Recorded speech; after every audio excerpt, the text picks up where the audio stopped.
Alors, en conclusion, nous avons parlé donc de la nourriture.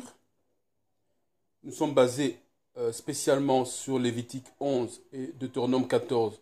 Ce sont les chapitres où on nous parle de la nourriture ou bien du régime alimentaire des Bana Yashara, là, des Bantous, des fils de Jacob. Nous avons commencé en disant qu'est-ce qu'était la nourriture. Donc c'est ce qui était préparé pour le Créateur, qui nous permet de nourrir nos corps. Nous avons lu dans Corinthiens en disant que nos corps étaient le temple du Créateur, que nous devons le nourrir le mieux possible, parce qu'il est mis à part pour le Créateur. Nous avons vu que au niveau des animaux, que le régime originel c'était les fruits et légumes. Après la chute, nous pouvons à présent consommer de la viande, des animaux, mais c'est un type d'animaux que nous pouvons protéger, qui ont été mis à part. Nous avons lu qu'il y avait 3 catégories d'animaux sur la terre, dans les eaux, dans la mer, et dans les airs. Nous avons également vu qu'il y avait aussi des interdits, ce qu'on ne pouvait pas consommer du tout, notamment le porc, le sang, la graisse, la viande crue, un animal mort par lui-même. Nous avons également vu que nous pouvons consommer l'alcool et des liqueurs fortes pour ceux qui le veulent, hein, et du vin, mais en faisant attention que le vin actuel n'est pas forcément, tous les vins ne sont pas égaux, et que les vins actuels, certains, on a mis de la gélatine, qui est en fait du porc. D'ailleurs, dans beaucoup de nourriture aussi, les bonbons par exemple, dans beaucoup de bonbons, il y a la gélatine. Donc faites attention les mères avec les enfants. De toute façon, les bonbons, c'est mauvais pour la santé. Il faut repenser la façon de manger. Il faut manger le plus bantou possible, le plus près de la Torah possible pour vivre longtemps, en bonne santé et éviter les maladies. Parce que les maladies, ce n'est qu'un déséquilibre de l'alimentation. C'est ce que sont les maladies, tout simplement. Alors, on a vu également les cas particuliers du lait, que quand on parlait du lait à boire, on parlait spécialement du lait de chèvre et de brebis.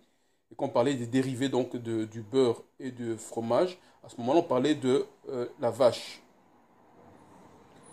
Nous avons également vu le fait de bouillir. C'était quoi bouillir? Bouillir le lait dans la viande, pardon, l'enfant dans le lait de la maman. Nous avons vu qu'il y avait 2 contextes différents. Il y avait un contexte de fête, qui était les prémices, donc la maturation, la maturité. Et il y avait un autre contexte, c'était l'interdiction. Et que nous n'avions pas d'exemple, du moins je n'ai pas trouvé, d'exemple où on parlait de bouillir la nourriture, donc ça veut dire la viande dans le lait. Mais quand on parle de bouillir de la viande, on parle de bouillir de la viande dans l'eau et dans l'huile. Nous avons cité Ézéchiel 16, 19, Exode 12, 9, Lévitique 2, 4 et Lévitique 14, 21.